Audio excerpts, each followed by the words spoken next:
नमस्कार दोस्तों, गौरव digital classes में आप सभी का स्वागत है। आज का हमारा टॉपिक है विसरण दाब न्यूनता, अंग्रेजी में से डिफ्यूजन प्रेशर डेफिसिट और संक्षिप्त में डीपीडी के नाम से भी जाना जाता है। आइए दोस्तों इसका इंट्रोडक्शन देखते हैं।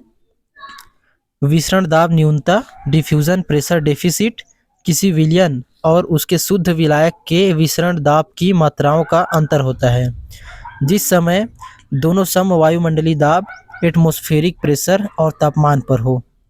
वास्तव में किसी कोशिका की विसरण दाब न्यूनता कोशिका की जल अवशोषण शक्ति का मापक है, जिस कारण इसे चूषण दाब भी कहते हैं। अब इसका डेफिनेशन देखते हैं। डीपीडी को निम्न प्रकार से भी परिभाषित किया जा सकता है।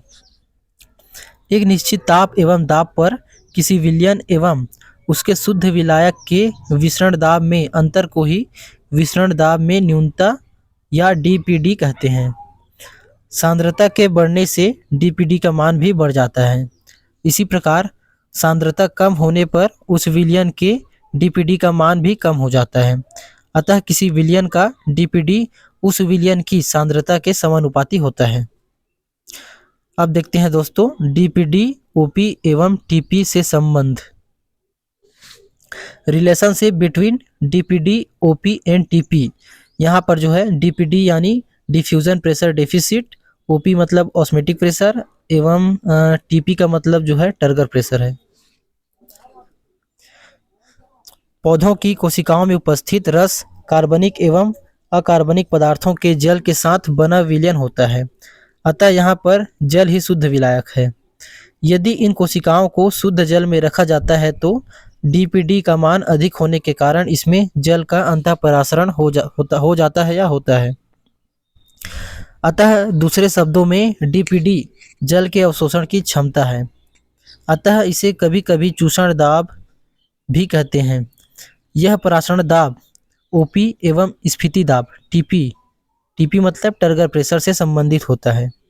प्रारंभ में जब कोशिका द्रव्य की सांद्रता अधिक रहती है तब उसका परासरण दाब भी अधिकतम होता है, अतः डीपीडी का मान भी अधिक होता है।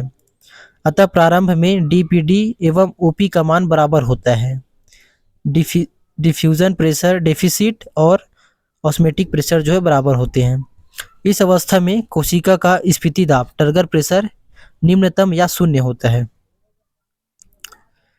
जब कोशिका में अंतःपरासरण होता है तब परासरण दाब ओपी का मान कम हो जाता है और स्फीति दाब टर्गर प्रेशर का मान बढ़ता जाता है, जिसके कारण कोशिका द्रव्य द्वारा कोशिका भित्ति सेल वॉल के विरुद्ध एक दाब लगाया जाता है, जिसे स्फीति दाब या टर्गर प्रेशर कहते हैं। चूंकि कोशिका भित्ति सेल वॉल प्रत्यास्थ होती है, अतः वह बराबर किंतु विपरीत दिशा में उतना ही दाब कोशिका द्रव्य पर आरोपित करती है। इस दाब को भित्ति दाब या वॉल प्रेशर कहते हैं। अतः इस स्थिति में टर्गर प्रेशर बराबर वॉल प्रेशर होता है। जल के अंतःपरासरण एंडोऑस्मोसिस के कारण कोशिका रस का ऑस्मोटिक प्रेशर कम हो जाता है, जबकि इसके टीपी में वृद्धि होती है। परिणाम स्वरूप विसरण दाब न्यूनता का मान शून्य हो जाता है तथा कोशिका पूर्ण रूपेण स्फीति हो जाती है। डीपीडी या एसपी बराबर ओपी टीपी या डब्ल्यूपी, जहां ओपी इक्वल टीपी पूर्ण स्फीति अवस्था में, तब जो है डीपीडी का मान जो है 0 हो जाता है। जिस समय परासरण एवं स्फीति दाब बराबर होंगे कोशिका के अंदर जल का परासरण शून्य हो जाएगा।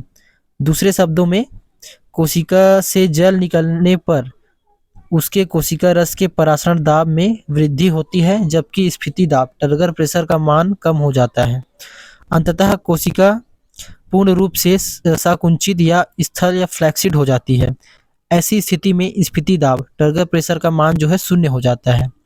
टीपी इन फुली फ्लैक्सिड और प्लाज्मोलाइज्ड सेल, अतः पुनः डीपीडी या एसपी इक्वल ओपी हो जाता है। इसी प्रकार से वीडियो पाने के लिए दोस्तों हमारे चैनल को जो है लाइक, सब्सक्राइब एवं शेयर जरूर करें।